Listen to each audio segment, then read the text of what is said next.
movies at last. Looks like it, Aunt Mattie. Huh. What, Dad? Hello, son. Well, daughter, how was the moving picture tonight? Lovely. Mice, that's what it was. Just a lot of mice. There wasn't anybody killed in the whole thing. Oh, well, then I'll stick to these. These don't talk. And that big cluck Norman Maine was in the picture tonight. Never does anything but kiss a lot of girls. Norman Maine is one of the best actors in pictures. You and your movies, that's all you think about. You shouldn't be allowed to go to them at all if you're asking me. Too bad I was so busy in the kitchen. I didn't hear anybody asking you. Hello, Granny. Hello, darling. Well, of course, no one ever listens to me. They do if they're within 10 miles of you. Gadding around picture shows. House all cluttered up with movie magazines. And the other day, I caught her talking to a horse with a Swedish accent. Now, sis, we're only young once, you know. Ah, Hollywood. You'd better be getting yourself a good husband and stop mooning about Hollywood. Do you know what she wants to do? She wants to go to Hollywood. I've known it all along. I've seen her making faces in the mirror and talking to herself. That's what comes of your movies. Why, what would you do if you did go to Hollywood? I'd be an actress. I would, I tell you. I've always known I could. Guys, wouldn't it be wonderful to have a movie star in the family? Oh, Miss Blodgett, may I have your autograph? You may not know it, Alec, but you're practically on your way to bed. Oh, Miss Blodgett, you're my favorite actress. Won't you tell me the secret of your success? Oh, let me alone. I asked her, what's come over you? I'll tell you what's come over her. She's just a silly little girl whose head has been turned by the movies. And the sooner she forgets the whole thing, the better off she'll be. Why will I be better off? What's wrong with wanting to get out and make something of myself? What do you do that's so much better? Just because you're satisfied to sit here all your lives, you think you can laugh at me. Well, someday you won't laugh at me. I'm going out and have a real life. I'm going to be somebody. You know, if it was spring, I'd say give her a good dose of sulfur and molasses. I thought I'd find you. Oh, stop that. Now, stop crying. That isn't going to do you a bit of good. Oh, I'm crying because Aunt Mattie and Alec make me so mad. Oh, Alec and Aunt Mattie. Fiddlesticks. They're not important. You're the only one that counts. Esther, everyone in this world who has ever dreamed about better things has been laughed at. Don't you know that? Oh, I suppose I do, but... But there's a difference between dreaming and doing. The dreamers just sit around and moon about how wonderful it would be if only things were different. And the years roll on and they grow old. And by they forget everything, even about their dreams. Oh, I don't want to be like that. I want to be somebody. Oh, yes. You want to be somebody.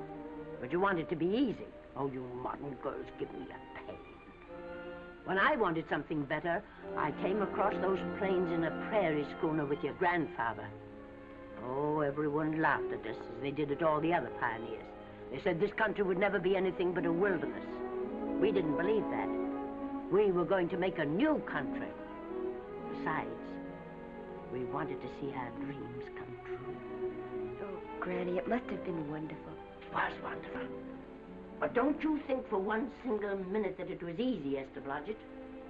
We burned in summer and we froze in winter. But we kept right on going and we didn't complain because we were doing what we wanted to do. Can you understand that? Yes, I can. Could you do it? Could you do it even if it broke your heart?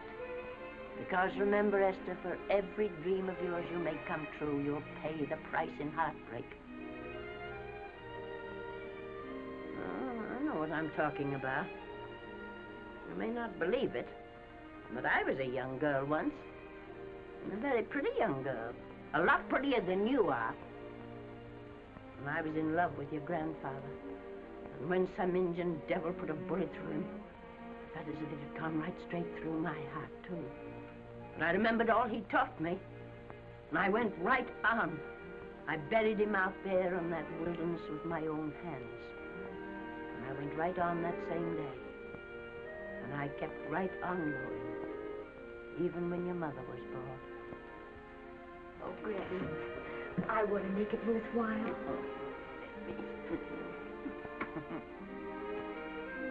You know, Esther, there'll always be a wilderness to conquer. Maybe Hollywood's your wilderness now. From all I hear, it sounds like it. But if you've got one drop of my blood in your veins, you won't let Mattie or any of her kind break your heart. You'll go right out there and break it yourself. That's your right. Here. Oh, here. Stop that nonsense. Here. Take this and go to your Hollywood. Oh, I can't take your money. Well, why not? It's your savings. Well, I was only saving up for my funeral. Now I don't think I'm ever going to die. Oh, Granny, how can I ever thank you? By giving me your word of honor that you'll never tell a living soul where you got that money. I promise. Remember, if you do, I'll have you arrested for robbing me.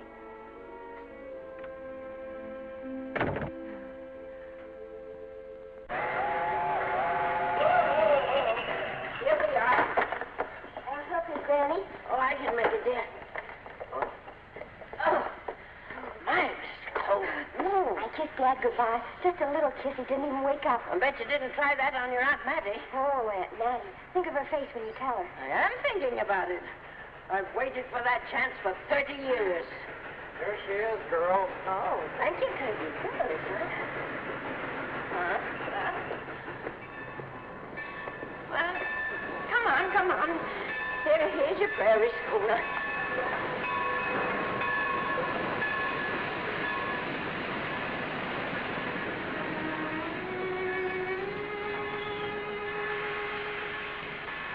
All aboard. Oh, Granny. Go on. Goodbye, Granny. Goodbye. I'll be waiting for you in those movie pictures. Don't tell Mattie. You know, my eyes are not as good as they used to be, but my ears are all right. So you remember, talk up good and loud. All aboard. Bye. Bye. Bye, Granny. Bye.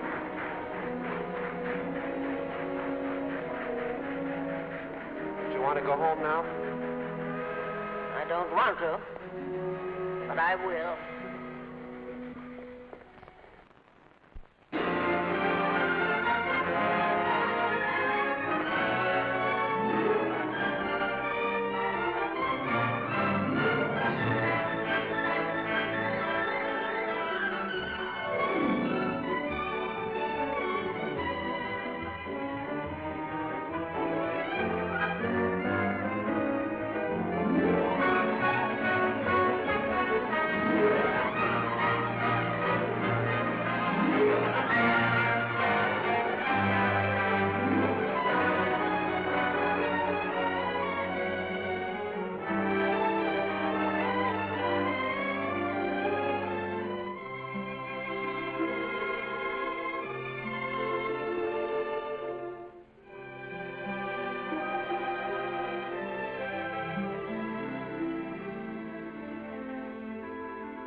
Good afternoon.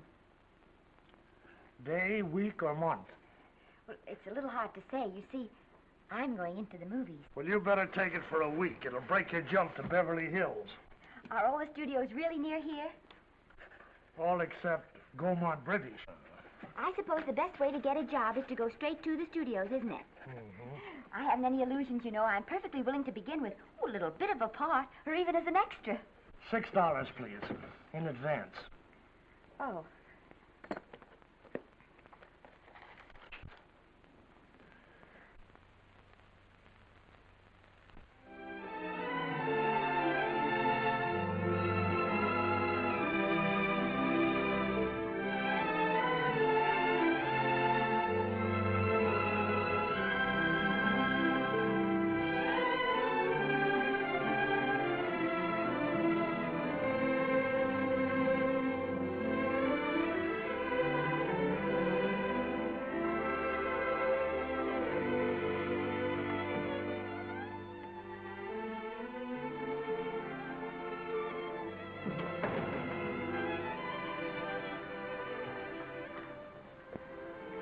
I beg your pardon. I'd like to register for extra work. How long have you been in Hollywood? Well, it's about a month now. We haven't put anyone on our books for over 2 years. Come here. I'd like to show you something.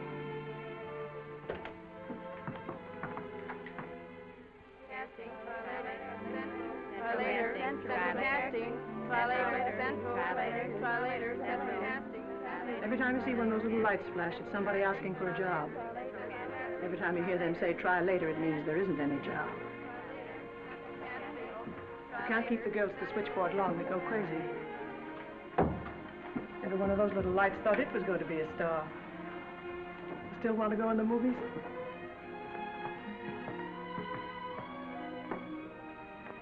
You know what your chances are? 1 in 100,000.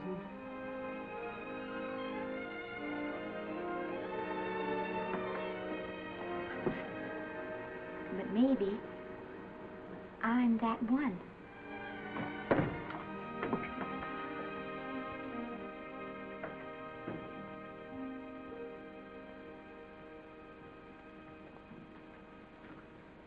Any phone calls for me, Mr. Randall? Oh, no. Jesse Lasky and Sammy Goldwyn must be writing letters instead. How's the luck today? There wasn't any. Maybe you don't go at it in the right way. Now, take Danny McGuire here. He knows the ropes. Don't you, Danny? Sure, I've had him around my neck for years. Huh? What? Oh, Miss Blodgett. Danny McGuire, our new tenant. How do you do? Mr. McGuire is a big director. Oh, are you really? Oh, could you possibly use me in a picture, Mr. McGuire? Of course, I haven't had much experience, but I don't think that really matters if you're willing. And I Now really listen, feel that... lady. In the first place, I'm not a director. I'm an assistant director. In the second place, if I had any jobs to give away, I'd confer one on myself. And in the third place, you should have stayed back home in the first place.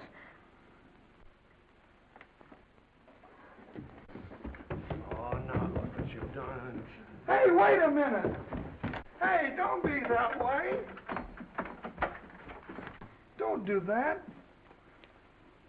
Gosh, I didn't mean to get tough, but a guy thinks he's being kidded when somebody asks him for a job and he hasn't got one for himself. After all, I'm not a big enough shot to hurt your feelings. I'm sorry. It wasn't just that. It was a lot of things. Looking for a job every day and never getting any nearer to it. I guess I was beginning to get a little scared. I know. Lady, do I know. Well, there's only one thing to do for that feeling when you're tired and sunk and down to your last nickel. Come on and I'll buy you a drink. Well, it's not as bad as down to the last nickel. I've still got $11 left. $11? You're going to buy me a drink. Come on.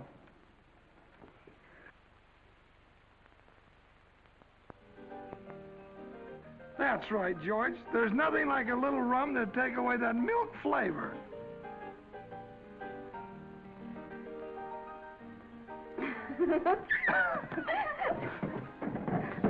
I beg your pardon. Certainly.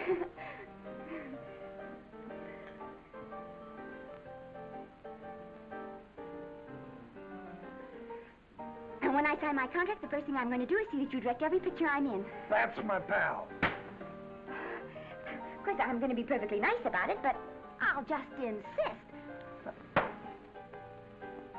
Now, that's the way to talk. Don't let them lick you. Oh, I should say they can't lick me. If they try anything like that, well, I just won't sign. Now, that's right. What have you got to lose? Another one of these and we'll open our own studio.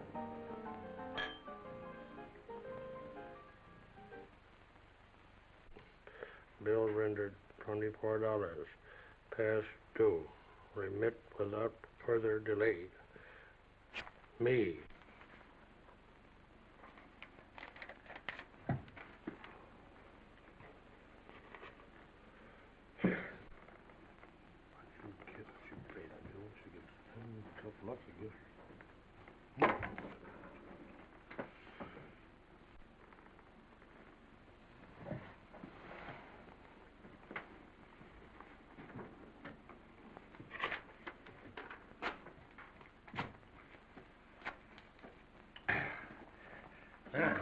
Fifth race.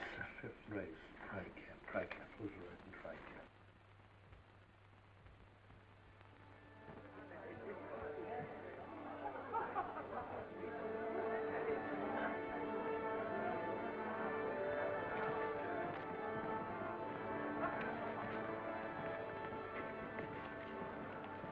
Hey, the program's going to be swell tonight.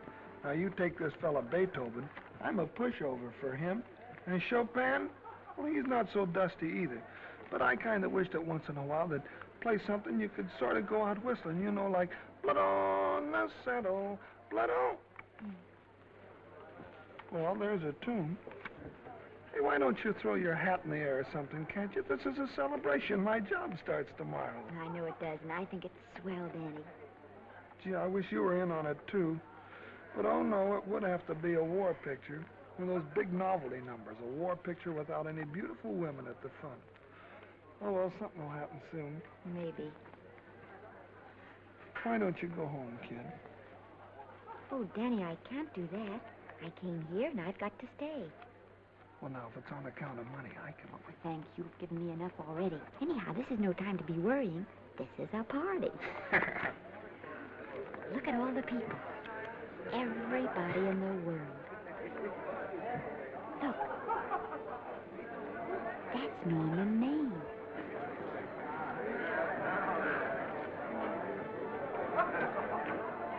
And he seems to have had that one extra cocktail.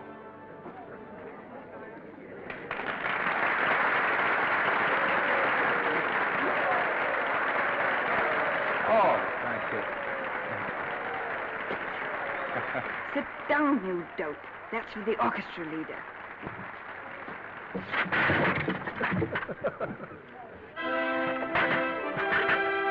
All right. Hello, Norman. Oh, Mr. Maine. Mr. Maine, put your arm around Miss Regis. Arlo, this is a Hollywood bowl. Oh, afraid of crowds. Go on, get out of here. What's the matter? You getting too big to bother with photographers? Don't want any pictures taken now. Oh, is that so? Well, supposing I take it anyway. If you do, I'll shove that Brownie number 2 of yours down your throat. Thank you, Mr. Mayor. No, stop it! Stop it!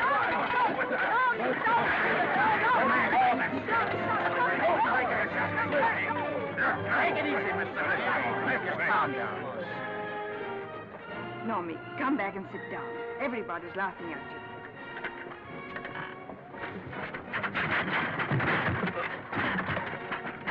All right. Hi, Norman. Is he always like that? Well, I suppose he has to sleep sometime. Oh, and he's so wonderful on the screen.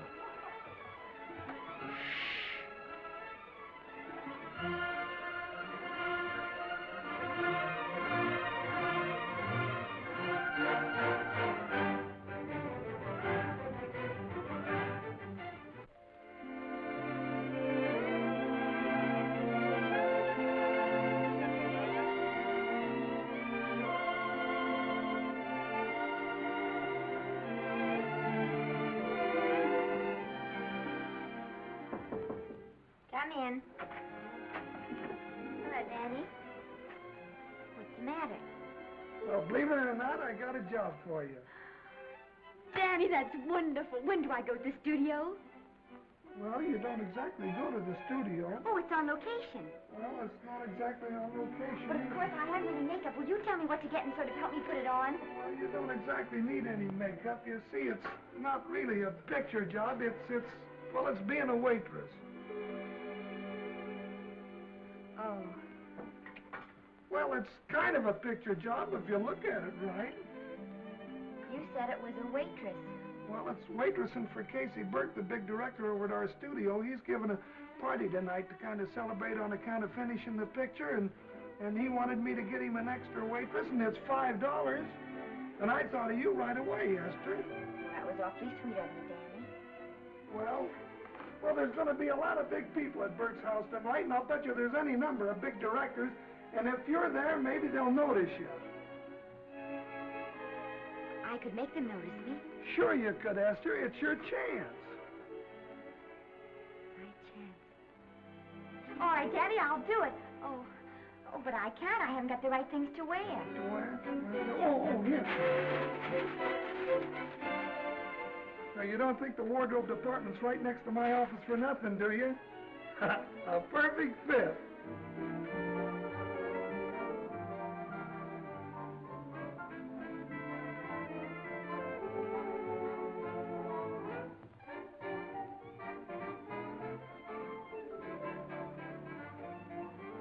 Did you get to the preview last night? I did. Would you like a little hors d'oeuvre? They are very nice. Oh, thanks. But what did you think of the picture? They should have saved it for Thanksgiving. What a turkey.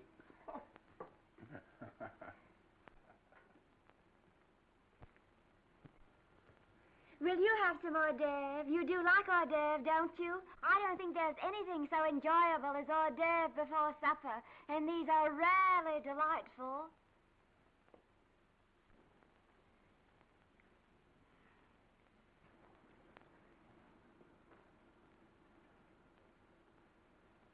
And at the finish, the kid turns around and sings the lullaby to its mother. Pardon the big boys, but would you like a little hors d'oeuvre? They say they're the best in town. Don't tell me. I know. Mae West. That's a great twist. But where are you going to find a 2-month-old baby that can sing? Hello, Oliver. Oh, hello, Casey. You want to fire me now? Wait till you see the picture. I'm not a director anymore. I'm a male nurse.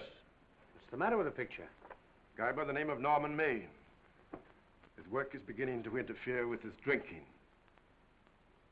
Oliver, don't tell me I'm to direct his next picture, too. Mm-hmm. You were my favorite producer. Now, wait a minute. You just go right on with your directing. I'll take care of these stars. I know how to handle them. I had a serious talk with Norman after that Hollywood Bowl occurrence, and you don't have to worry any more about his behavior. Excuse me, Mr. Niles. Mr. Libby of your publicity department is on the telephone. He says it's most important, sir. It's about Mr. Maine. Thank you. Oh, it's probably just some little thing. Mm-hmm. Of course, Oliver. I'll turn on the radio and see if they've called out the National Guard yet. Hello, Libby. What's the good word? Mr. Norman Maine, America's Prince Charming, was apprehended driving an ambulance down Wilshire Boulevard with a siren going full blast. He explained he was a tree surgeon on a maternity case. Well, will it be in the papers? No, it won't be in the papers. But that's a nice, expensive hobby of yours, keeping Mr. Maine's informal entertainments out of the public press. Oh, that's fine work, Libby. Try and see that no one gets to Norman. He's probably home sleeping it off. Oliver. Yeah. Why can't you forget those dopes at the studio for one night? Business, business all the time. I don't know what's going to become of you. Norman! Why didn't you call for me? Well, by darling, why didn't I call for you? In case you've forgotten, I was supposed to come here with you. Oh, that's all right. I got here without any trouble. The only reason I don't slap your face. Yes, darling, I know. Hello, John. Oh, hello, man. What's the matter with Oliver? He looks as if he'd had bad news. Hello, Mary. What's the matter, old boy? Maybe I'm wrong. I guess I've been drinking too much lately. Oh, you ought to cut it down. It's bad stuff. Scotch and soda.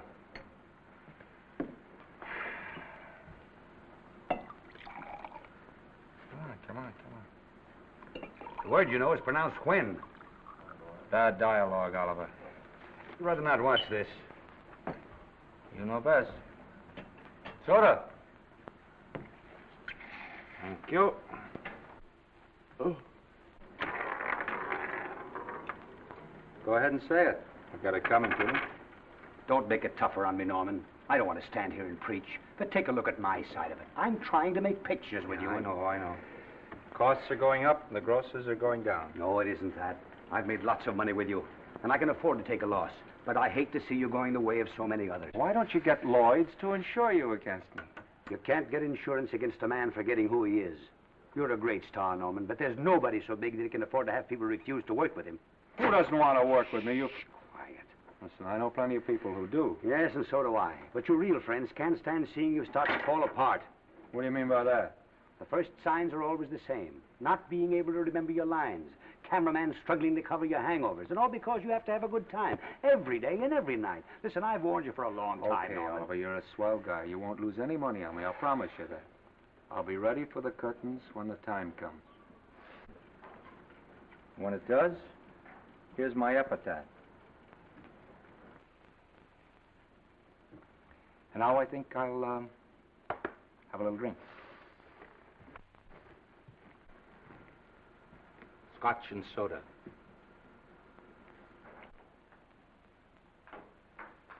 Scotch and soda. Ooh.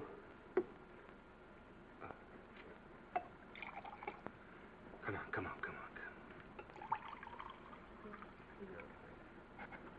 A little soda? Caviar? No, thank you. Yes, pardon me. Ah, lovely. No, I mean the caviar. Mm-hmm. No, don't go away. I'm starving. Really. Which would you take? Well, I don't know. Don't you know? Oh, I don't know either. It's hard to choose. Well, I think I'll take caviar. Mr. Maine doesn't care for any more. Do you know me? No. Well, Normie doesn't care for any more. I think I shall get very drunk indeed.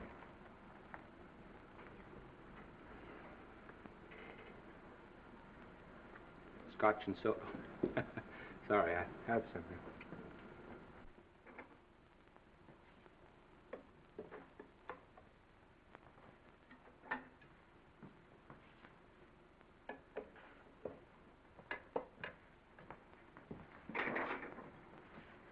Oh. Mind if I help?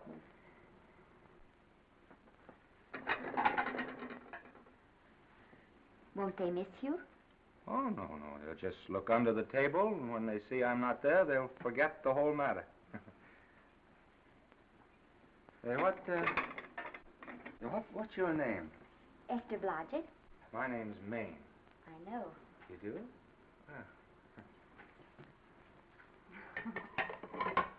What's so funny? I was just thinking about all your fans and how surprised they'd be to see you here helping me put plates away. Oh, they don't know my finer side. They'd be pretty envious of me, meeting you this way in person. Oh, how do you do?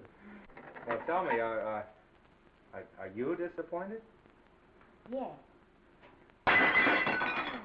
Now you've done it. Oh, never mind that. That makes the room look lived in. Tell me, why are you disappointed? I was sitting behind you at the Hollywood Bowl the night you didn't want to be photographed. Yeah. I'm told I crept into many a heart that night. Oh, I can never explain this. You know, you have very pretty hair. You better get out of here. And a sensitive mouth. And a charming little Precisely why are you here instead of with the rest of the guests? I'm just trying to be helpful. I see. Are you sure there's no other attraction? Well, it might be that my old mania for putting plates away is coming back on me. It's rather odd. I always know where I can find you if there's a pretty girl around. It's not only odd, it's embarrassing. You're being deliberately insulting, Norman. I put up with this for long enough. Dear, don't lose your temper. Remember, we must try to keep the voice low. I know you'll excuse us if we go on with our work.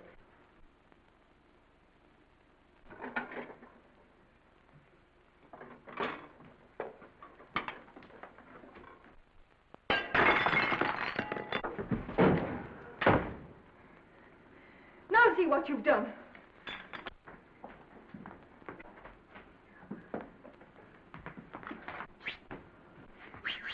Come here. Help me up. Are you hurt? No more than usual. Come on, the wolves are on us. We gotta get out of here. Oh, I can't. The dishes aren't finished. Oh, yes, they are.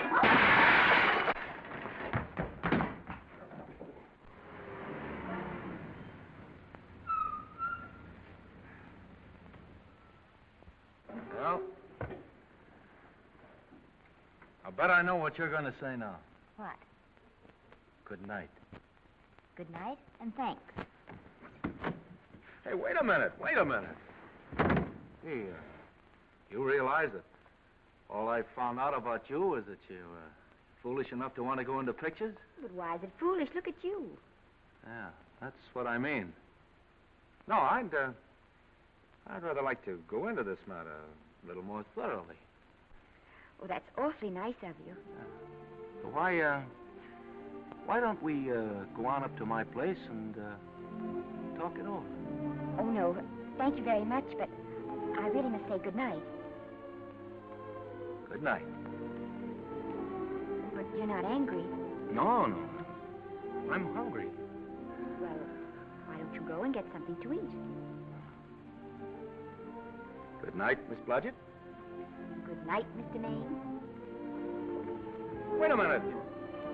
Peter, the least I can do is to see you to your door. Will I see you again? I hope so. Has anyone ever told you that you're lovely? Well, now you know. Thank you.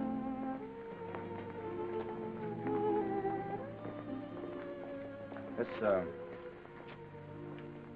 is hard to say, but I want to say it anyway. You know, on the screen, I'm a, you know, in private life, I'm a, well, you know. But whatever I do, I still respect lovely things. And you're lovely. You understand? Yes, I think I do. And it isn't that bump on the head that's doing this. Well, I'm glad.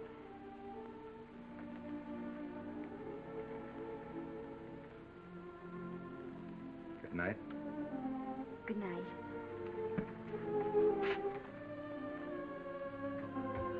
Hey! Do you mind if I take just one more look?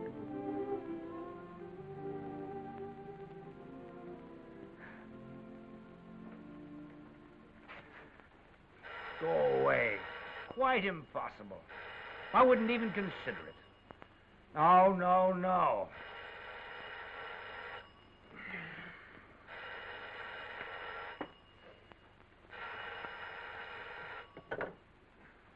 Hello? Who is it? Who? Norman? What have you done now? You're not in jail, are you? Oh. Yes, I see. Oh, it's that again. I see. She's beautiful.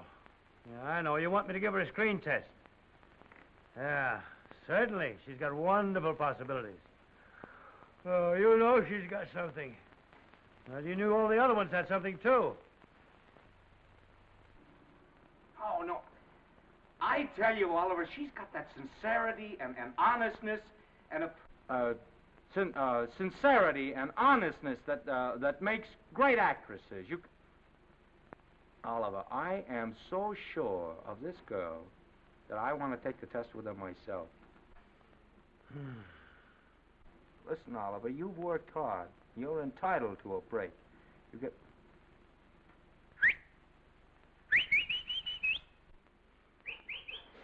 Yes, I heard you. Anything. Anything. Yes. Yes. Oliver, look. You try to get a little sleep now, old man. Right. All right, boy. Good night. Let's go.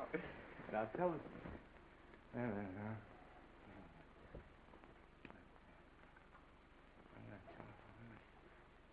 Telephone book. Telephone book. What is that telephone book? Hey, Oliver, telephone book. Over here.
Yes? Telephone. For me? Some drunk trying to be funny says he's Norma Maid. Oh, thanks. I'll be right down. And Miss Blodgett, would you give him a message for me? Tell him it's 3 o'clock in the morning!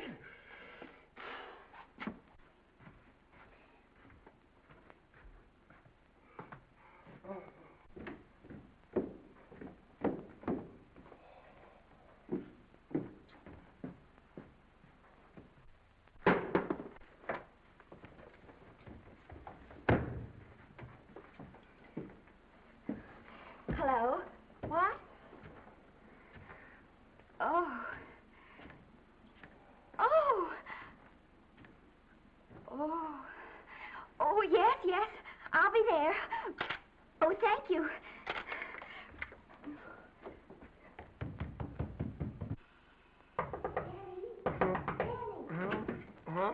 Daddy, what do you think? I'm going to take a test tomorrow, and Norman Main's helping me do it. I'm taking one, too. Garble's assisting me.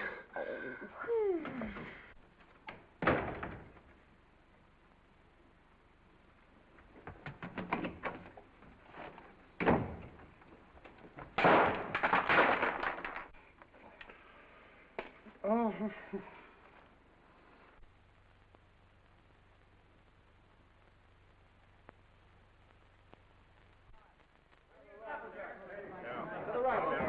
Move that gobo in. Put a silk on that broad. No, the Yankee. Is this light too hot for you, Haley? Okay, but cut down on your backlight. Put a double on that 90. Bring it down a little. That's it. Now put it. Pull down on that 150. Get pulled down on that 150. Okay. Run it here.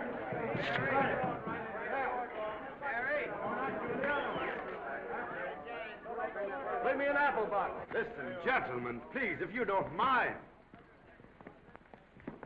This is just a test. Ready, Mr. Burke? All ready, Mr. Burke. Ready, Mr. Burke.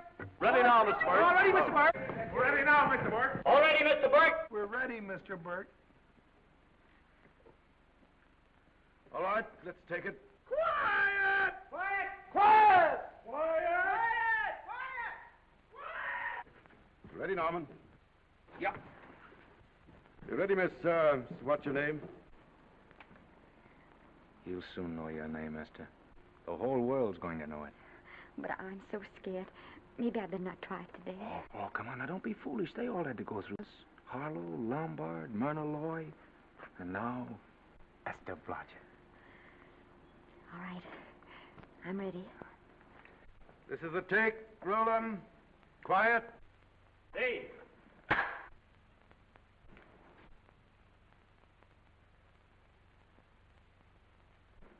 I may as well tell you that my whole organization thinks I've gone a little nuts to sign you. Well, maybe they're right. I've been nuts before. You see, all the experts seem to think that your type is a little mild for present-day taste. But I rather believe that tastes change, like eyebrows. And I think that also like eyebrows, tastes are going back to the natural. You look like a nice girl.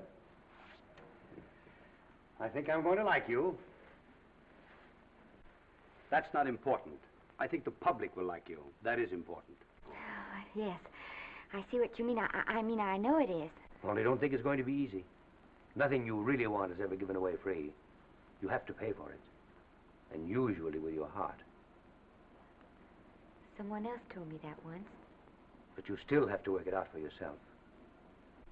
Oh, well, all this is just a long way of saying, I'm glad you're with us and good luck to you. And now I'm going to turn you over to our demon press agent, Libby. Don't let him frighten you. He has a heart of gold, only harder. And for the love of Pete, learn to close your mouth and keep it closed, even in your love scenes.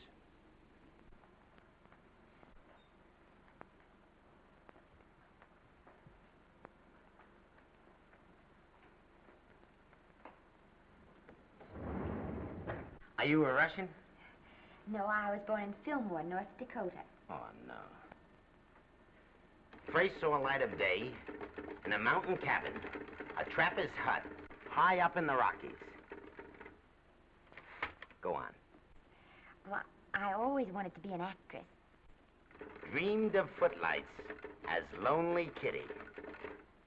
Are you sure there's no Russian in your family? Positive. That's a shame. Well, what does your father do? He's a farmer. Social registerite father. Fed up with hypocrisies of 400, sought wilderness for consolation. There amidst the mountain flowers, he raised another blossom. His lovely little daughter. What's your name? Esther Victoria Blodgett.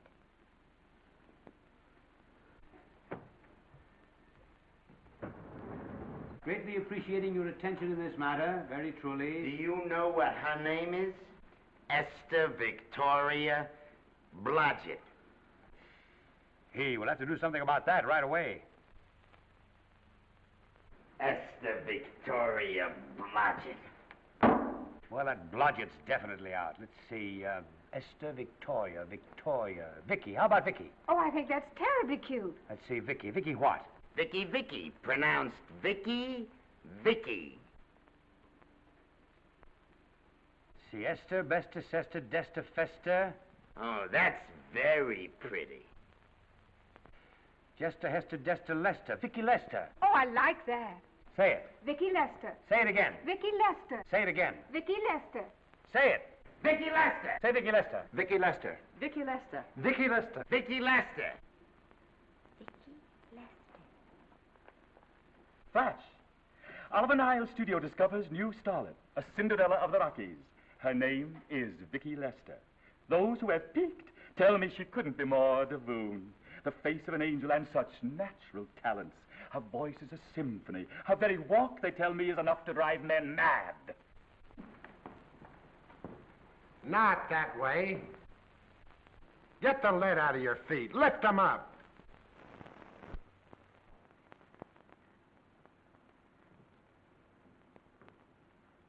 That's better. It's terrible, but it's better. The quality of mercy is not strained. It droppeth as the gentle rain from heaven. Cease. Through the mouth, my child, through the mouth. The nose is for smelling roses. Proceed. Does she have to look surprised all the time?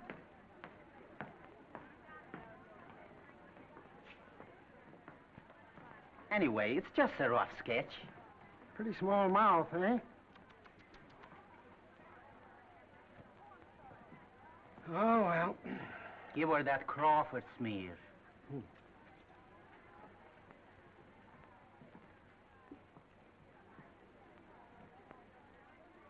This'll give her that Dietrich. Yeah.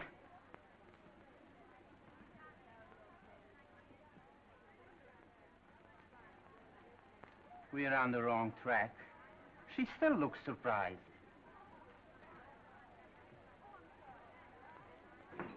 Listen, dress people. We're shooting on the set this morning, not in the commissary. Now, come on, snap into it. Acme Trucking Company?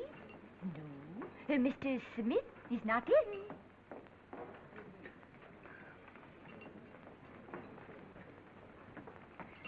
Acme Trucking Company. No, Mr. Smith is not in.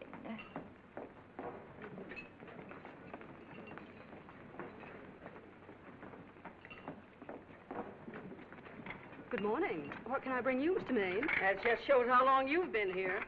Naval bless you. How soon are you and I going to be married, huh? I don't know. You'll have to ask my mother.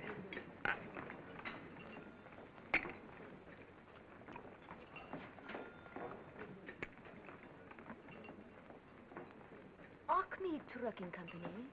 No, Mr. Smythe is not in. Acme Trucking Company? No, Mr. Smith is not in. Acme? No, Smith ain't in.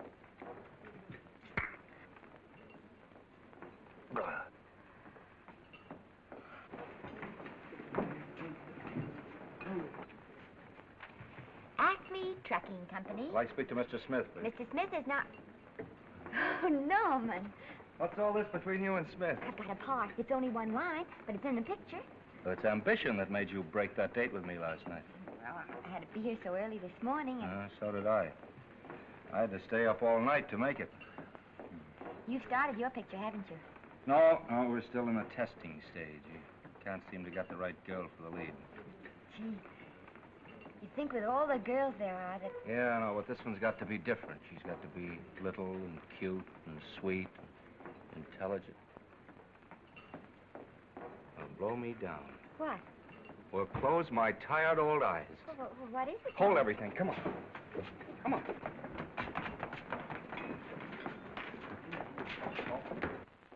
Well, you've been through the whole casting directory. I'll work day and night, Mr. Niles. And I'll work with her, Oliver. And I can be mean or nasty or anything you want, Mr. Niles. If she clicks, Oliver, you've got a star overnight. Okay.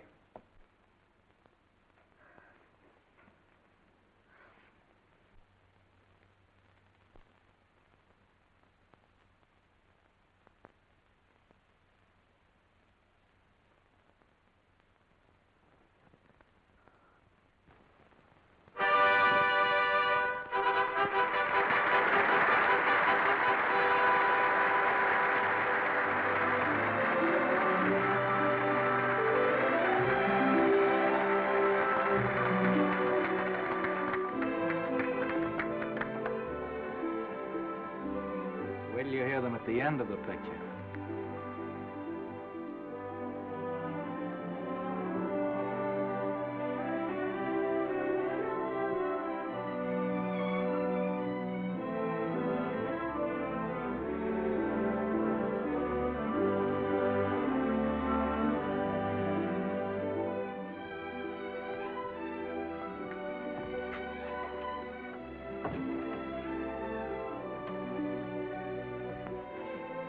Do you think we were noticed? By no one. They're much too busy playing at croquet.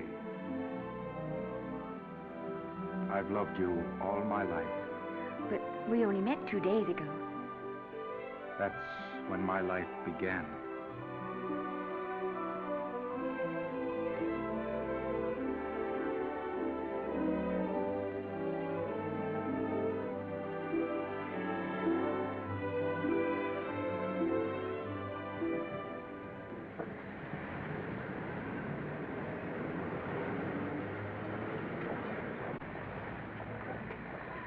she cute? You know, I think she's the same type I am, don't you? I think she's sweet. Well, it's Vicki Lester's picture, all right.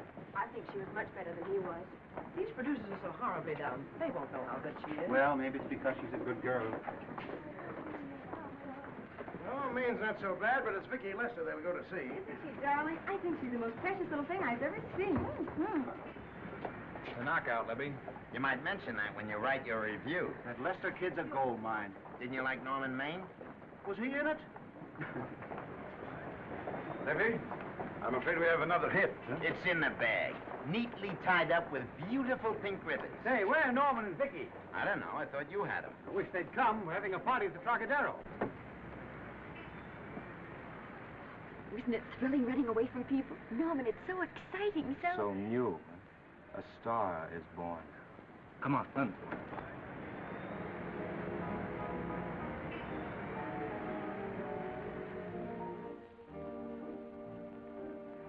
It's wonderful, isn't it? A crazy quilt. Oh. It's a carpet that's spread for you. It's all yours from now on, you know? Come, Esther. You're a success. You'll have everything in the world you want. I hope it'll make you happy. Hasn't it you? But then there was one thing I never had. Lots of times I told myself I'd found it, but I always knew I was lying. Still, I never stopped looking for it. Maybe it'll come. Well, I think it has come, Esther. I only wish it weren't too late. Oh, but it's not too late. Oh, you can't throw away your life the way I've thrown away mine and have anything left that's good enough. No. You can. Norman, you can. You mustn't tell me that, Esther.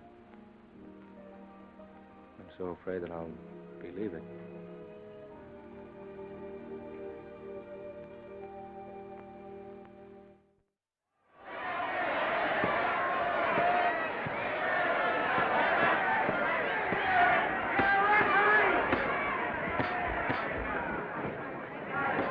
Garcia. Shoot your right. Swell, isn't it?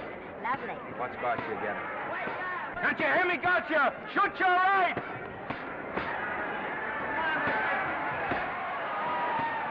He's down! Garcia got him! Garcia got him! He did, didn't he?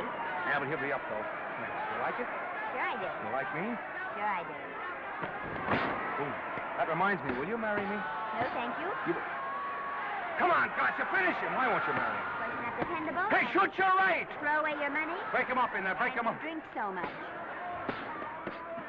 Well, suppose I quit drinking. Yes? Come on, Garcia, shoot the right in there, the right. Suppose I save my money. Yes? There he goes. Let him have it. Suppose I became absolutely dependable on all occasions. Yes?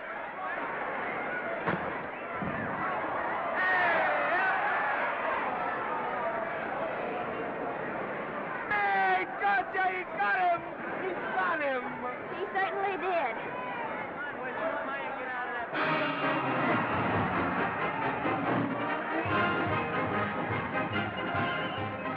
Gee, that was a beautiful fight. Norman.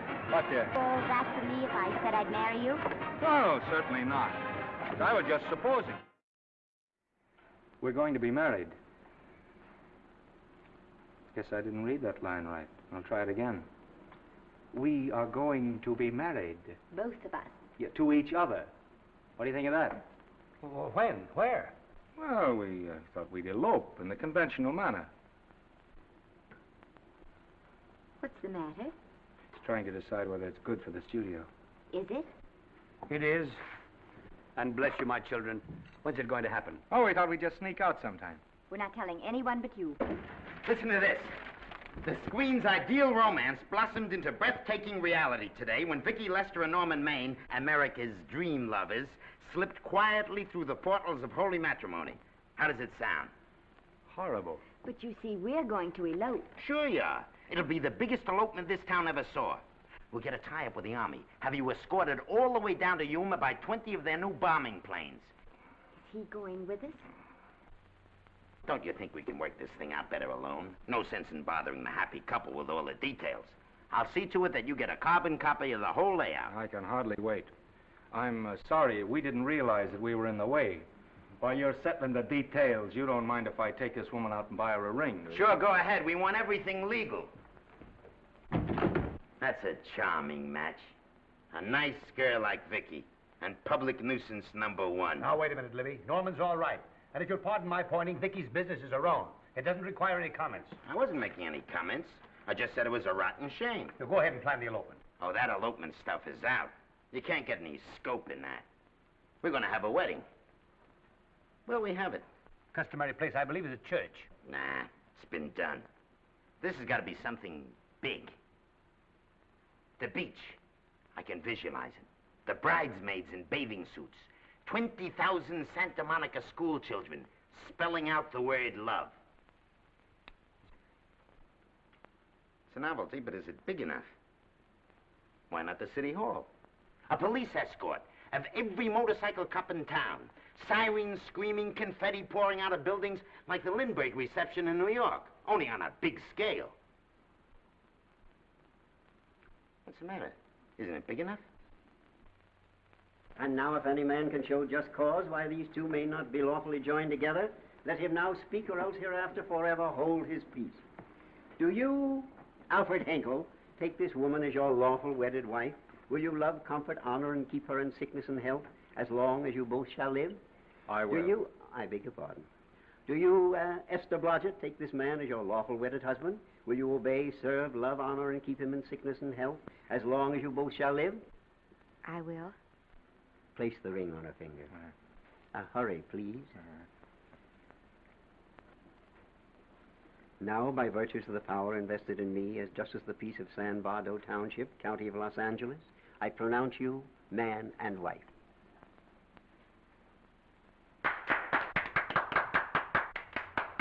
Quiet!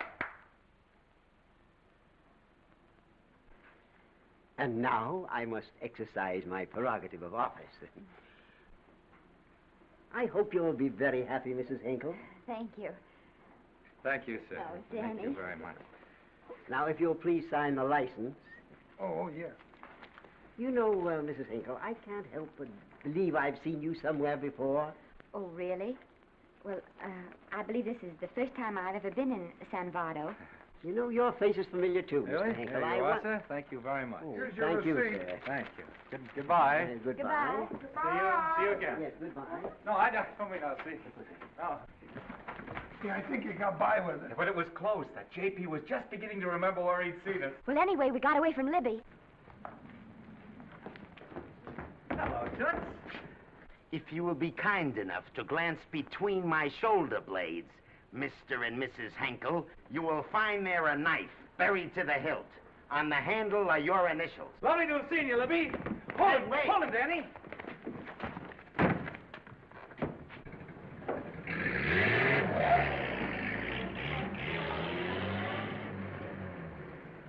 There go a couple of rats I raised from mice. Well, they got a right to get married, haven't they? I haven't got any right to double-cross the public, and I haven't done it yet. Hey! People versus Porky Washington, who is charged with violating Section 600. Young man, you're in contempt of court. Operator, get me the Los Angeles Tribune. I've a good mind to put you under arrest. Wait till I make the score. You wait, too. Tribune, give me the city desk. Johnny, this is Matt Libby. I got a flash for you. Norman Maine and Vicky Lester were married at 2:30 this afternoon. Vicky Lester? Court recess.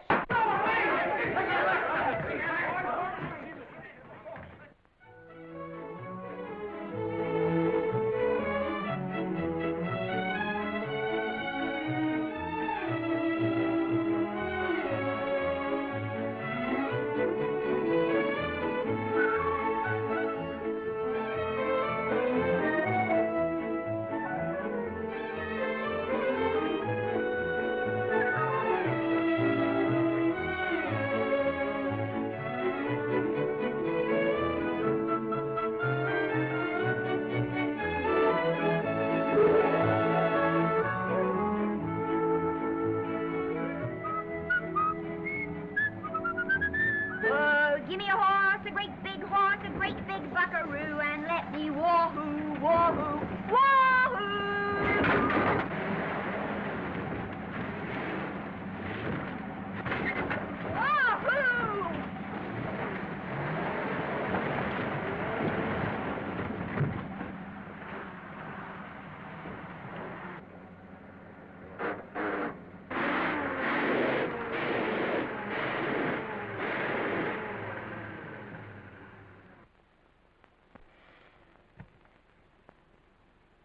Wahoo! Hey, wahoo. I don't want to sound immodest, but I think I've stripped a gear. Well, sit down, won't you, and let's get acquainted. We'll probably be seeing quite a bit of each other from now on. Well, might just as well break the ice now as later.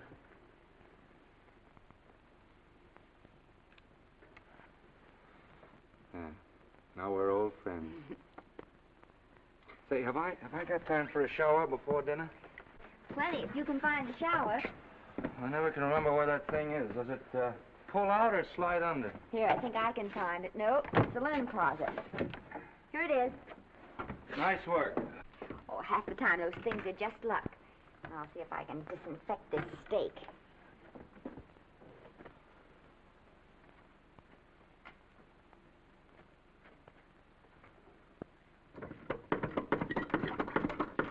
Yeah, Esther, there's no soap. Here. Thank you. Oh, and Esther. Yes, dear? I'll need a washcloth. Oh. How are you fixed for cigarettes? And you know I never smoke underwater. Hey, what do I do to make this thing work? Pull that gadget at the top and pray for rain. Well, I can't reach it. I can't get my hands up. If you've gone in there with your arms down, you'll never get your bath. Unless you're a contortionist. Yeah, well, I'm not a contortionist, and don't throw that up to me now. You knew it when you married me. Will you close this door, please?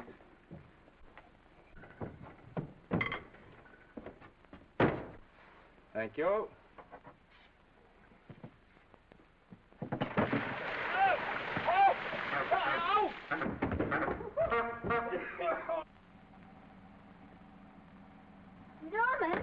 Norman, here comes the car. You got it? Huh? Here, quick. Quick what? Quick, go out and stop them and ask for help. Oh, I'll catch cold. Oh, you'll get warm again. Yeah, I don't. Dear, they'll recognize me. Now, you keep your face down. Go on. There may not be another car for a week. Well, howdy, partner. Howdy. Stuck? Yeah, how'd you guess it? Can you get us some help? Well, I reckon not. You know, it's a long way to town. We're pretty busy down at the place. Well, I got to get out of here. I've got my wife with me. Don't she like the country? No, and we're short of food. There's a lot of game in them woods. You know, well, my wife can't shoot. Well, you're sure up against it. Sorry I can't do anything for you. Well, wait, listen, I'll be frank with you. I'm Norman Maine. Who? Norman Maine. Well, my name's Judd Baker. Glad to have met you. Well, so long. Hey, wait a minute. Listen, you don't... So you're Norman Maine.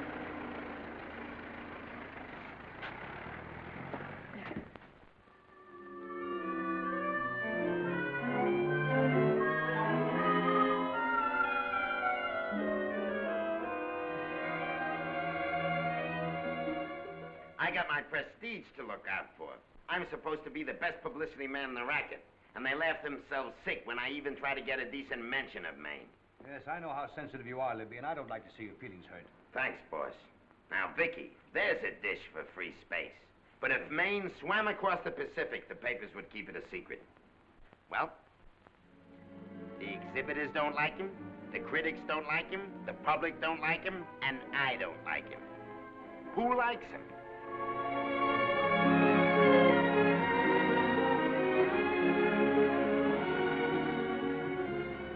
Oh, but darling, this is almost too much of a surprise.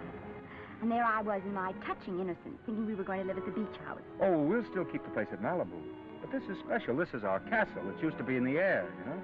Well, we'll never use any ugly words like contracts and pictures and careers. When we come in those gates, we'll check the studio outside. Come on, I got another little surprise for you.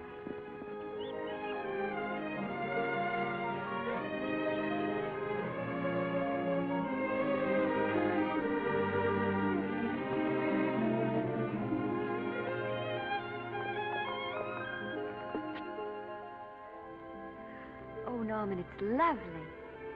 So are you lovely. The whole world's lovely. Hey, hold it!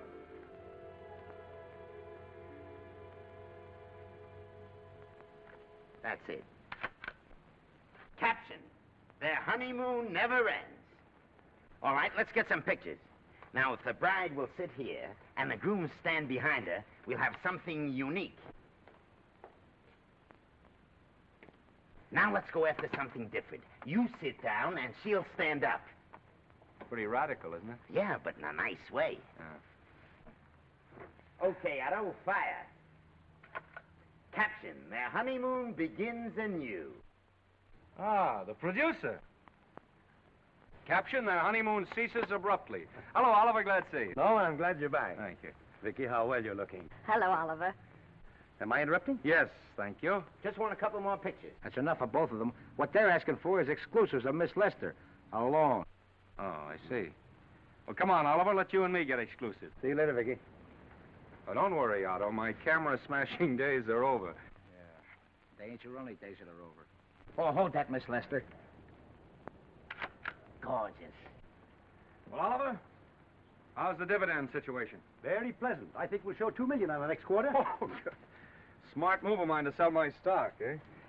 Oh, well, when you need money, you need it.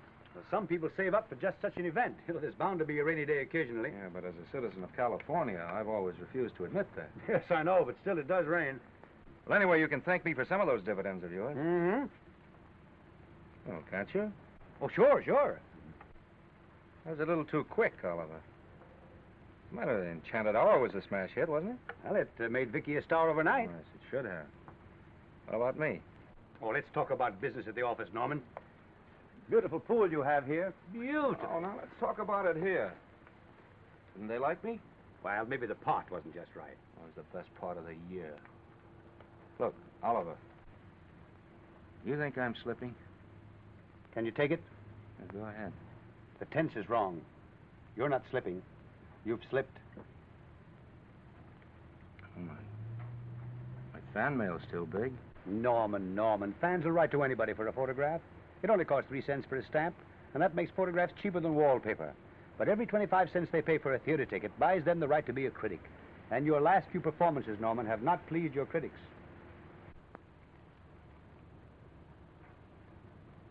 You remember I told you I'd be ready for the curtains when the time came?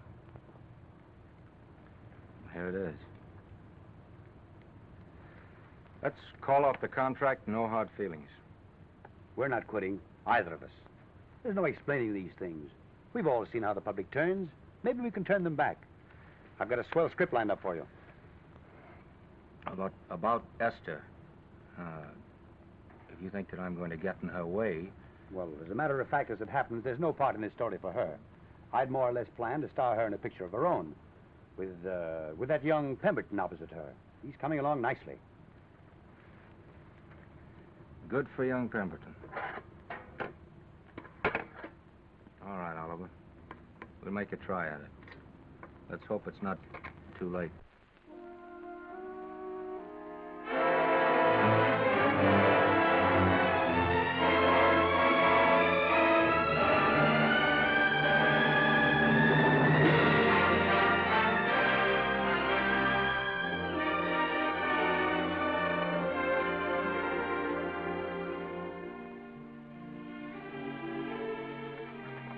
No argument. I'll buy those. Huh. The screen's most finished actor. I'll say he's finished. He keeps them away in droves.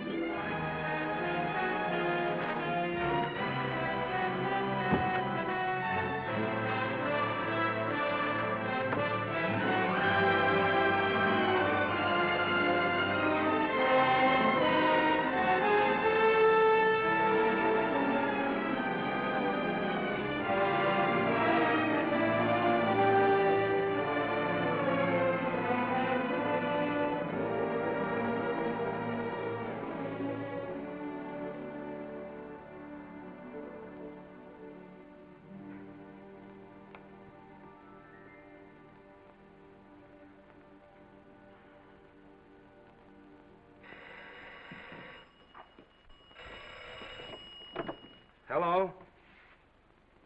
No, Miss Lester isn't home as yet. No, I'm not the butler. But I can take a message just as well as he can, honest. Oh, is that you, Norman? Swell. Listen, Norman, this is Artie Carver. Hiya, kid. Swell. Say, I hear you're through with Oliver Niles. Is that on the level? Oh, please, Artie. I'm not news anymore. Forget it. Say, what kind of a settlement did you make on your contract? Give me a figure so I can do a story on it.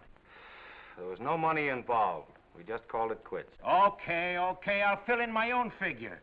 Say, by the way, I've been trying to get an interview with Vicky for 2 weeks, but she's always busy. How about you giving an old pal a break by speaking to her for me? Sure, I'll ask her. Swell. So long.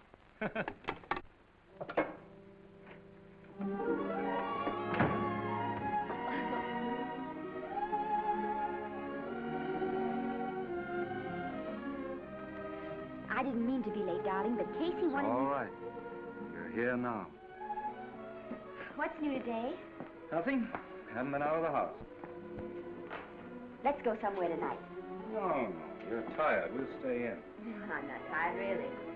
Oh, yes, you are. You've got a hard day ahead of you. Anyway, I see so little of you, I'd like to have you to myself. Oh, but it's a servant's night out. We haven't any Yes, we have. I fixed a little snack with my own lily white hands.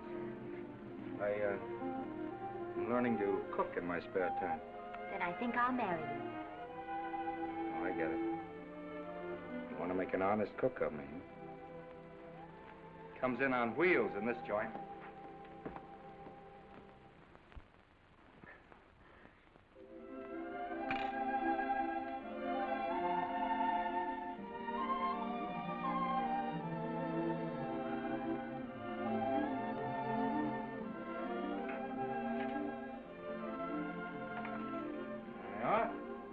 How's it look? Wonderful. Huh? That's what I thought. Now then, don't be formal, just pitch in. Yeah?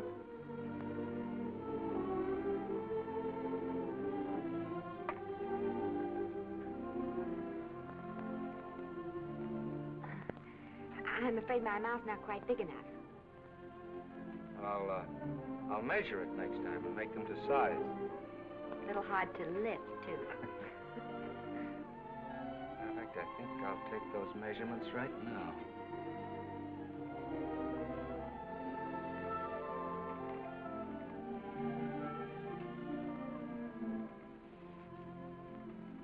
And that's what I wait for. All day. And that's why I rush home without even changing my costume.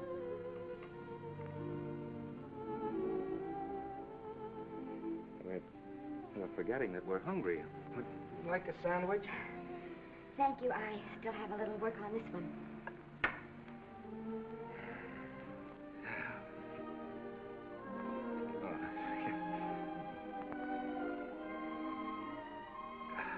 Norman, will you unhook my dress? I can't breathe. Mm-hmm. You know, all the time I thought it was the kiss that made you breathless. A lot of hooks, hmm? Uh-huh. Why don't you have a zipper? That's a good idea. You got it? Oh, yes.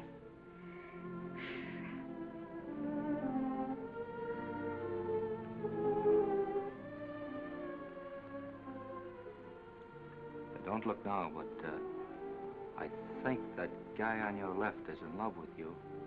I hope so.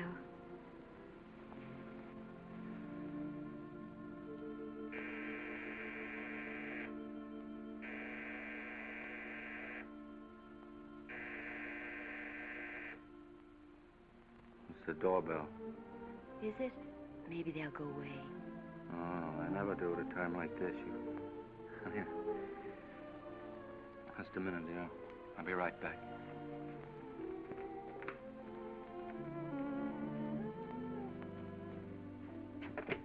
Does Vicky Lester live here? Yes.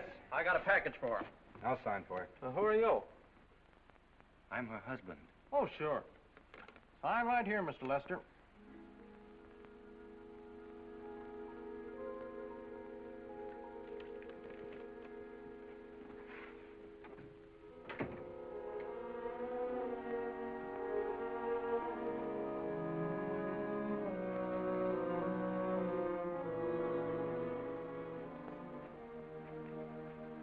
package for you.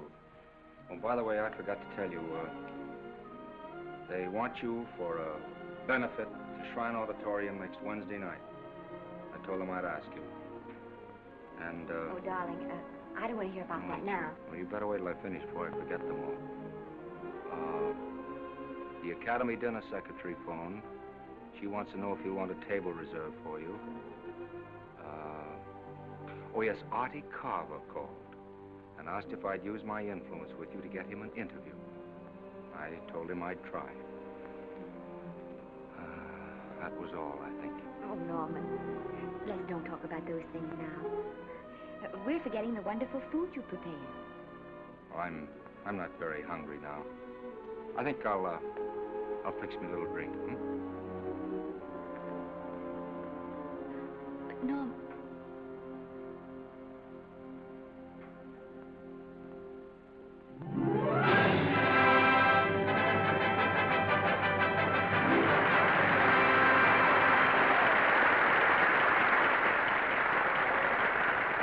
Norman would come. Stop worrying. And think how nice that statuette is going to look on your mantelpiece. Do you suppose anything's happened to him? But of course not. He's just been held up in traffic. You think about that statuette. And now we arrive at the climax of the annual dinner of the Academy of Motion Picture Arts and Sciences, the highest award within our power to bestow. We have already applauded with our hearts as well as our hands, while awards have been given those gentlemen who during the past year have rendered distinguished service to the motion picture industry. We now pay honor to the ladies, or rather to one lady. We offer to her the Academy Award for the finest performance of the past year. She has already had the world's acclaim, but this is the tribute of her fellow workers, the men and women of this industry. It is not only my pleasure, but my privilege to present this award to the actress who created the unforgettable Anna in Dream Without End, Miss Vicki Lester.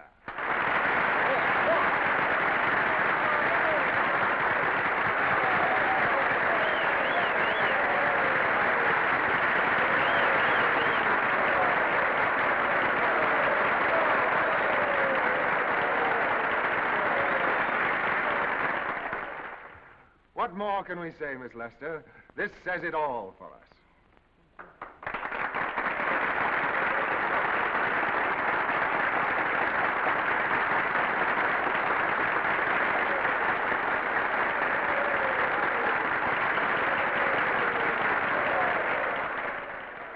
Ladies and gentlemen, when something like this happens to you, and you try to tell how you feel about it, you find that out of all the words in the world, there are only two that really mean anything. Thank you. All I can do is to say them to you from my heart. All I can do is to keep on saying them. Hey, that's fine. Oh, this thing. That's a very pretty speech, my dear. Very pretty. You said the right thing. I want to be the very first one to congratulate you on that valuable little piece of bric-a-brac. Now I want to make a speech.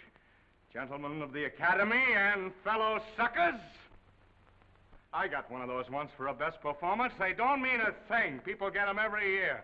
What I want's a special award, something nobody else can get. I want a statue for the worst performance of the year. In fact, I want 3 statues for the 3 worst performances of the year, because I've earned them. And every single one of you that saw those last masterpieces of mine knows that I've earned them. Libby, start the music.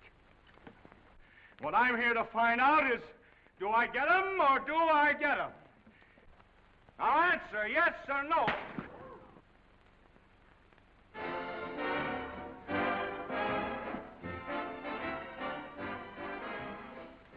Norman, darling, let's go and sit down.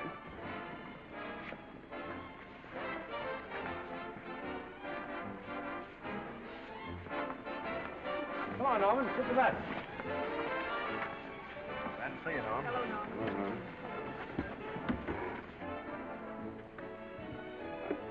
Well, Norman, how are you? Hi, Oliver. My dear, do let me congratulate you. You must be terribly proud and happy tonight. Thank you.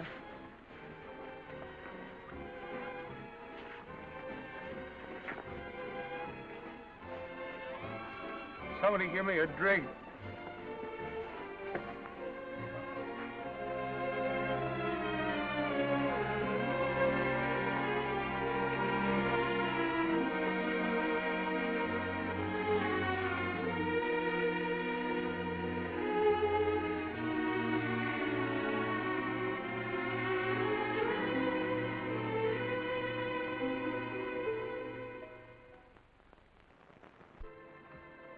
Oliver, it's nice of you to come to my dressing room. Vicky, how are you? I've missed you. Everyone's missed you. Have a nice trip. Well, a 3-month tour of the theater circuit scarcely comes under the head of pleasure. But the way they're screaming for your pictures all over the country. Miss Lester, if I may talk shop, you are a knockout. Thank you. It's good to hear that. You've been crying. A little. How's Norman?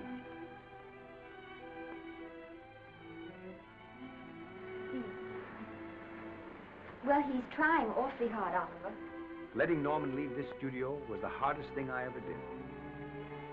There was nothing else I could do. I know. Has he been... Is he all right? He's gone to a sanitarium. He really wants to stop drinking. And I think he could only... Well, perhaps if he could start working again, there would be some encouragement. Oliver, could you do that? Yes. Oh, thank you. But he mustn't ever know I told you. He won't know, and you mustn't worry. I want you to keep up your good work in this picture. I'll try, Oliver. That's the one thing I can do for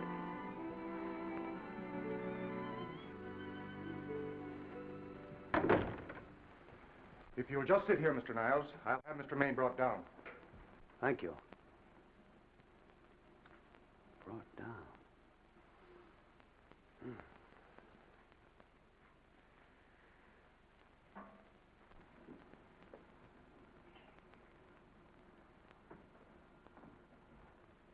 Hello, Oliver. Welcome to Liberty Hall. Hello, Norman. Well, no, Mr. Niles isn't slipping me a case of scotch, Cuddles. This is just a handshake. This is Cuddles, Oliver, my social secretary. We go everywhere together. How are you feeling, Norman? Fine. Getting along remarkably well, Cuddles tells me. He says you ought to see some of the boys. Let's sit down. Yeah. Cuddles, we really don't need you. Touching, isn't it? Can't bear to have me out of his sight. Are you comfortable here, Norman? Comfortable. It's positively luxurious. They even have iron bars in the windows to keep out the draft. How much longer are you going to be here? Oh, well, I'm really cured now. I'm just staying on for an extra week or two to get in good shape, you know. After all, there's no particular hurry to return to the cameras. That's what I wanted to talk to you about. I've got a script with a fine part for you in it. Gee, Oliver, that's great. That's great. Who plays opposite me? Well, it is not exactly the lead. Young Pemberton's doing that. But I tell you frankly, I consider your part better than the lead. Oh, I see. It's better than the lead. Well, of course, it isn't terribly long. But it's one of those parts that makes an impression on you. They'll be thinking about you all through the picture. Mm-hmm. Well, the thing is, Oliver, I'm pretty well set at another studio. I'm not at liberty at the moment to tell you which one. You know yourself how those things are. Of course. But it's a big picture. He's one of the biggest of the year. Mm-hmm. And the part. Every actor in Hollywood would give his teeth to play it. Well, that's fine, Norman. Naturally, that will tie you up for a while. But we won't get to this picture for some time. And perhaps, if you want to consider it for later on, well, we'll be... I'll tell you, Oliver, you'd better not count on me. See, I've got several pictures lined up after this one. Then they're talking to me about England. You know, they're doing some very interesting things over there, you know. Mm-hmm. Hey. What is it, Cuddle? Speak right out. We all love you. Your dinner. Oh, yeah, we dine at 5:30 here. Makes the nights longer. Well, goodbye, Norman. I'm glad to see you getting along so well. Be out in no time. I'll have to introduce myself all over to a lot of people. They won't know me when I'm not drinking. Goodbye. Bye, Norman. Thanks for dropping in. Yeah. Well, Cuddles? Alone at last, eh?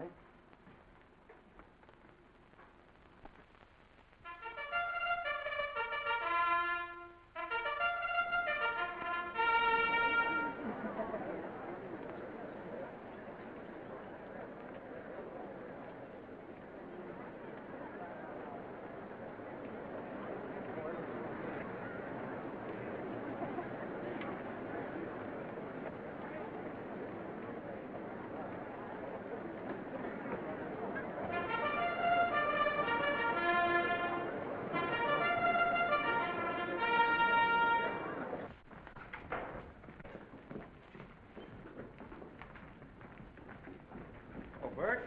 Sam? How are you, Marion? Oh, hello. Hello. Hello, Normie.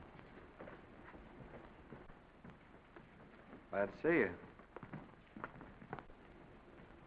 How I hate to run into these has-beens. They give me the creeps. Me too. He was good while he had it. And he had it quite a while. Hello. Hello, Mr. Man. I haven't seen you in a long time. Oh, I've been resting. Ginger ale, please. Ginger ale and what? Ginger ale and ginger ale. A new leaf? A whole new book. Thank you. Scotch straight. Hello, Libby. Why, it's Mr. America of yesteryear. Do they let you wander about now without a keeper? Oh, sure. I'm a trustee now. Didn't expect to find you at Santa Anita. What do they do with the actors while you're away? Oh, they cut them into slices and fry them with eggs.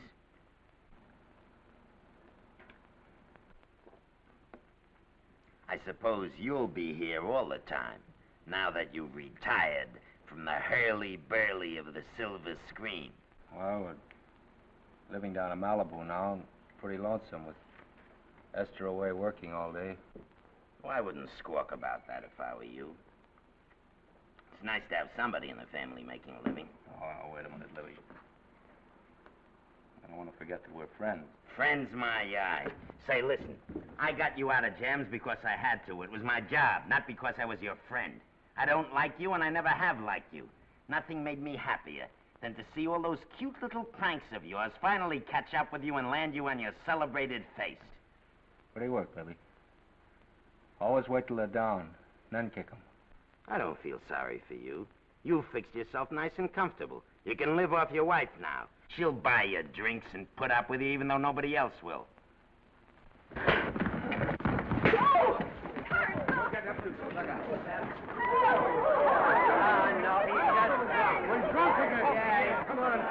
Wait a minute. Come on outside for you, wise guy. I'm Norman Maine. Well, that's not my fault. Oh, don't bother to toss him out.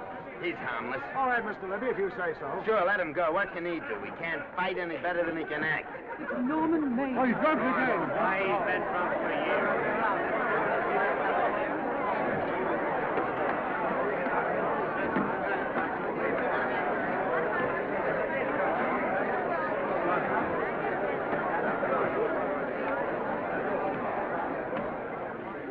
Give me a scotch. Double. Leave the bottle here.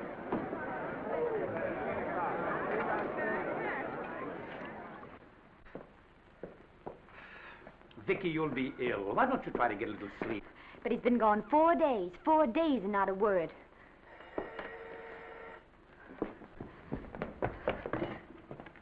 Oliver, I can't. I just can't. Hello?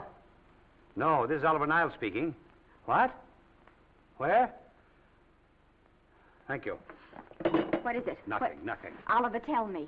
He's in the night court. He's been arrested on a drunk charge. Now, he's all right. He isn't hurt. I'm going right down and get him out. I'm going with you. Vicky, it isn't any place for you, and if it gets in the papers, What do there'll I be... care about the papers? I'm going with you.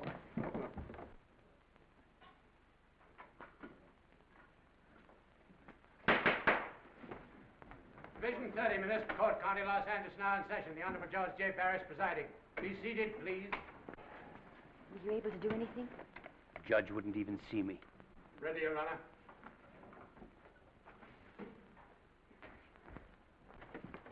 I want to advise you that you're entitled to be represented by counsel, to be confronted by the witnesses that may testify against you, to compel witnesses to attend on your behalf to a public and speedy trial by the court or by a jury, and the right to be admitted to bail.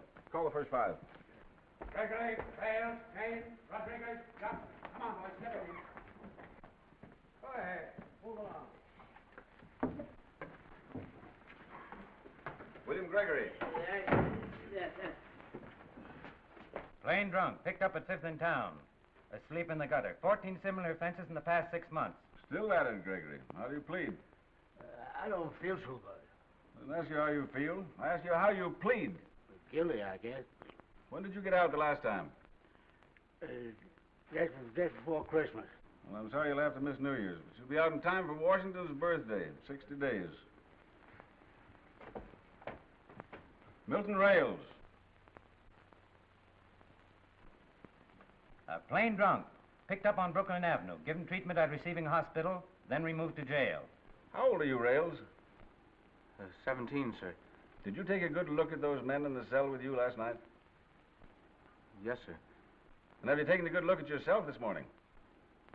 No, sir. I suggest that you do. $5 or 2 days. Sentence suspended. Oh, Judge, Alfred Henkel, more commonly known as Norman Maine. Drunk and disorderly. Cracked car into tree at Sunset and Coronado. Evidently been drinking for days. Resisted arrest and injured one of the arresting officers. How do you plead? Guilty. You're Norman Maine, the actor, aren't you? You've come pretty low, haven't you? There isn't a man here who's had the advantages you've had. Look what you've done with them. You're nothing but an irresponsible drunk, driving about the streets with the power to inflict death or injury on innocent people. I think we'd better deny you that power for a while. 90 days in the city jail.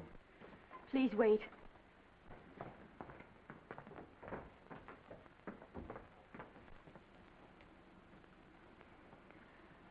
I'm his wife. Yes, I recognize you, Miss Lester.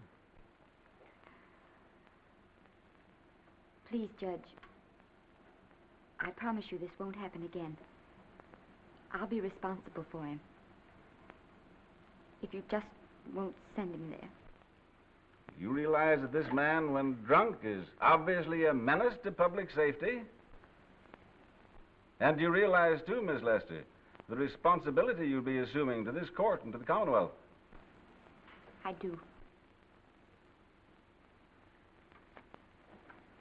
Sentence suspended. Prisoner remanded to custody of wife. Thank you. You can get him at the jail entrance, madam. Jose Rodriguez.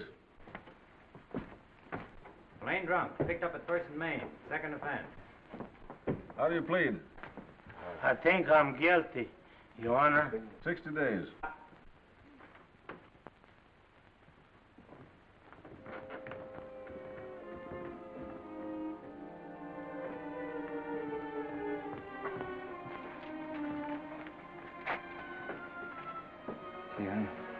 I'm so tired. Hold it, Mr. Maine, for picture. Oh, no. What please. about a statement for the press? Oh, no, please.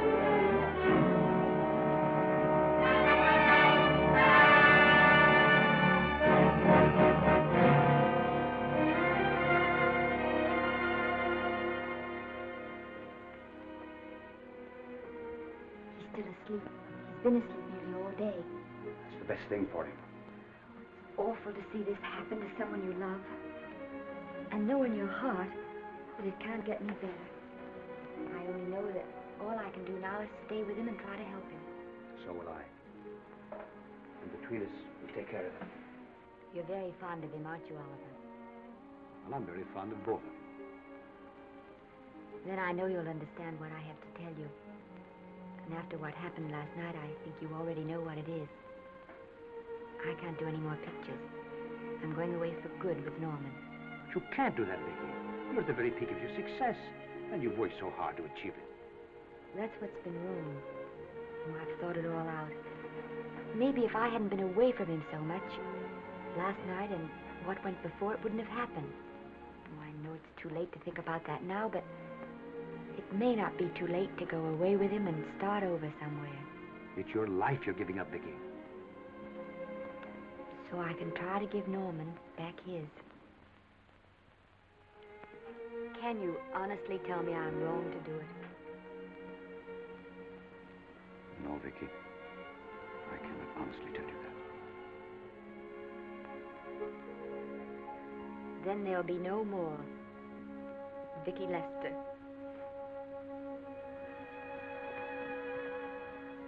Come on, walk to the door with me.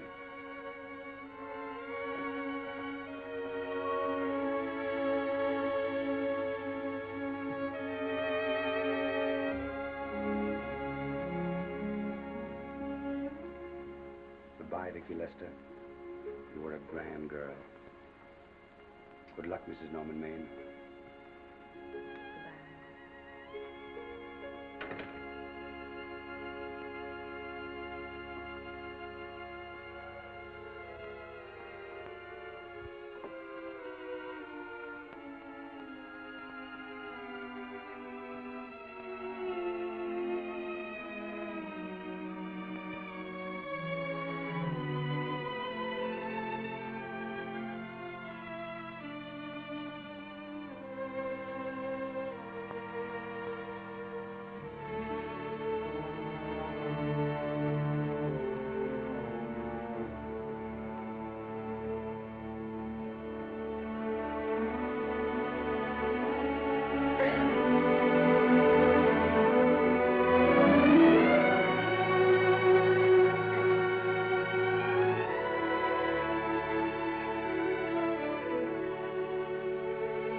Darling,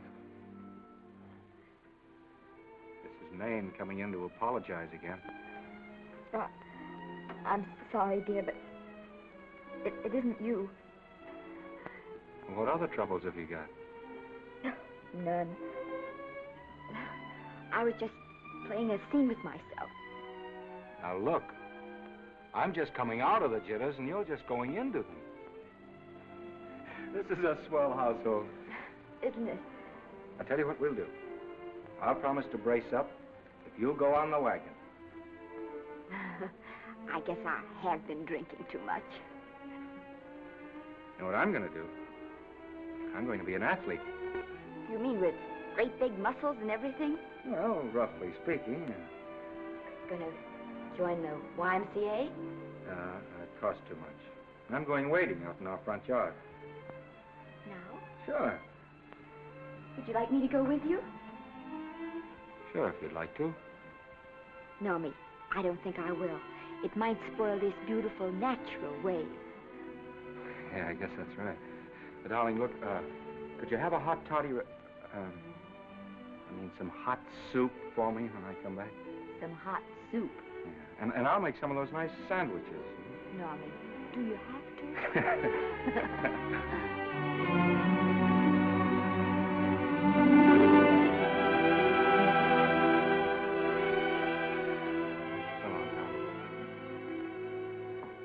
Now, don't stay in too long.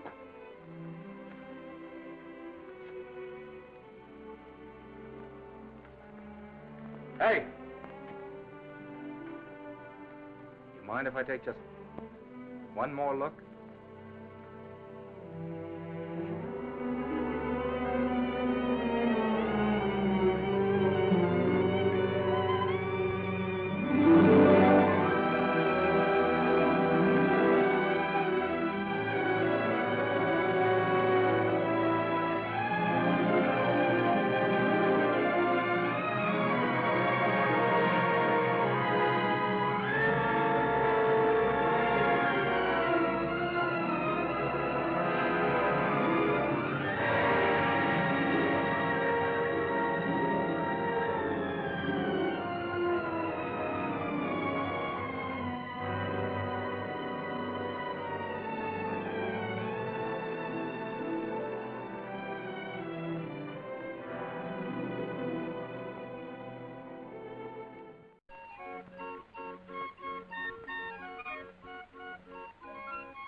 first drink of water he had in 20 years. And then he had to get it by accident. Pardon me.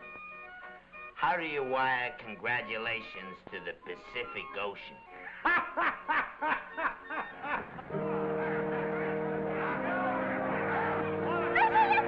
Oh, you can't see her face. Hello, Vicky.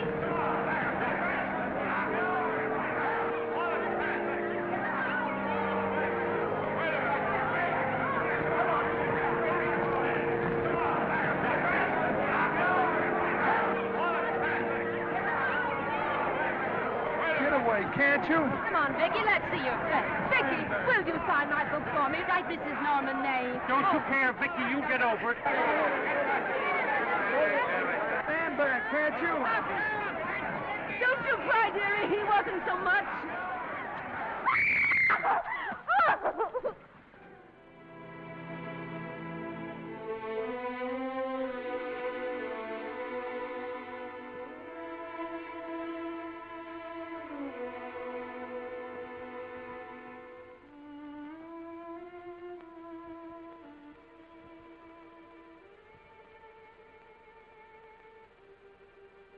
Do you mind if I take just one more look?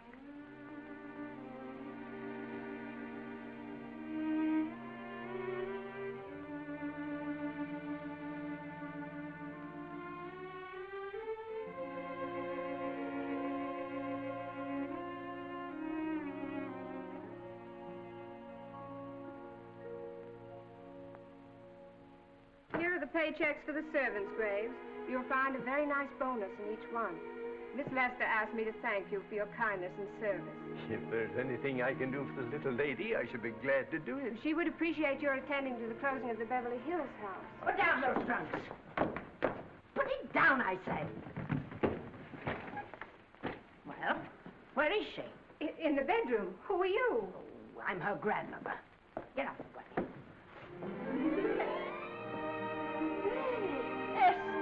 Granny, darling. Oh, I'm so glad to see you. What made you come? Oh, I know when I'm needed. Now get out of here. Go on. Get out of here, all of you. I want to talk to my granddaughter alone. I came just as quickly as I could. But I'm going home. I sent you a wire yesterday.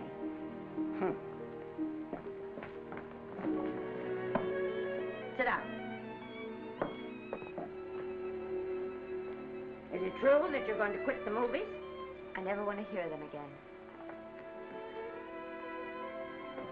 What are you running away from, little girl?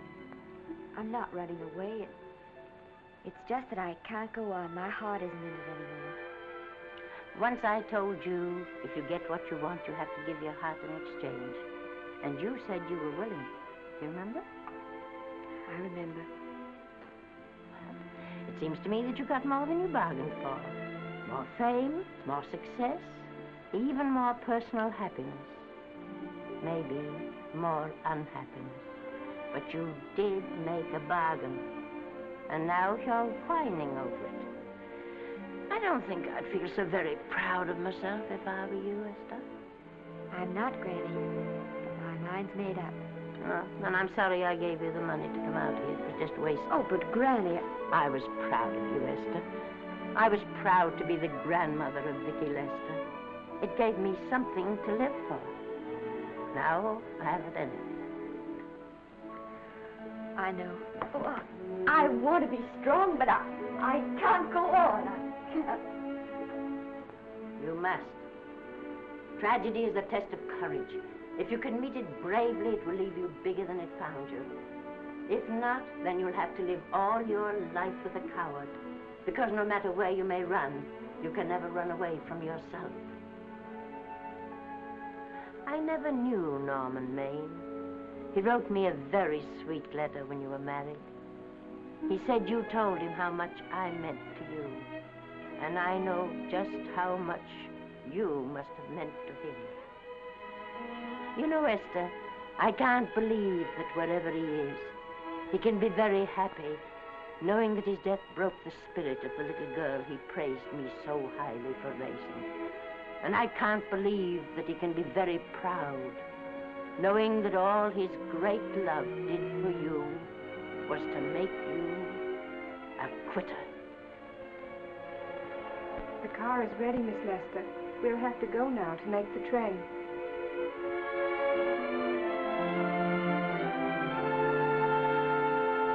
Put the car back in the garage.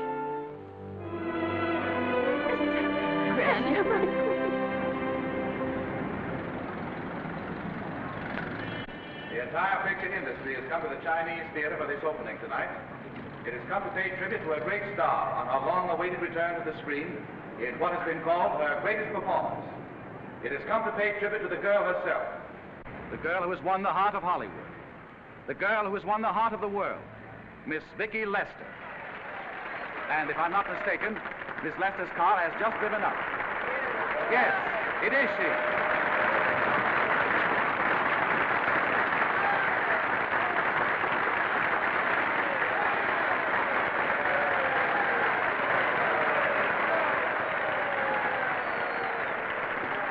I hope this doesn't scare you too much. I scare very slowly, young man. 6 mile, folks, please.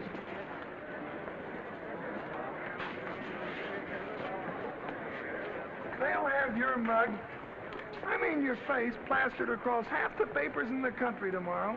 How do I look? Oh, you look swell. You're a liar, but I like you. And here's Miss Lester's grandmother. Won't you say a few words to the radio audience, please? Say something, Letty. You know, we've got a thing like that back home where they all listen in on, but we call it a party line. Won't you say something, please? They're listening. Maybe some of you people listening in dream about coming to Hollywood.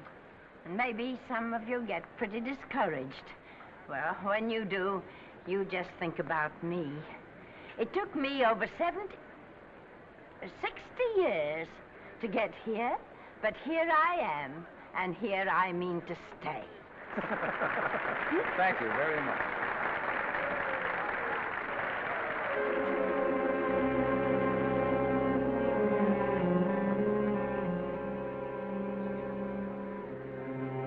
Miss Lester. This microphone is on an international hookup. Throughout the world, your fans are hoping that you'll say a few words to them.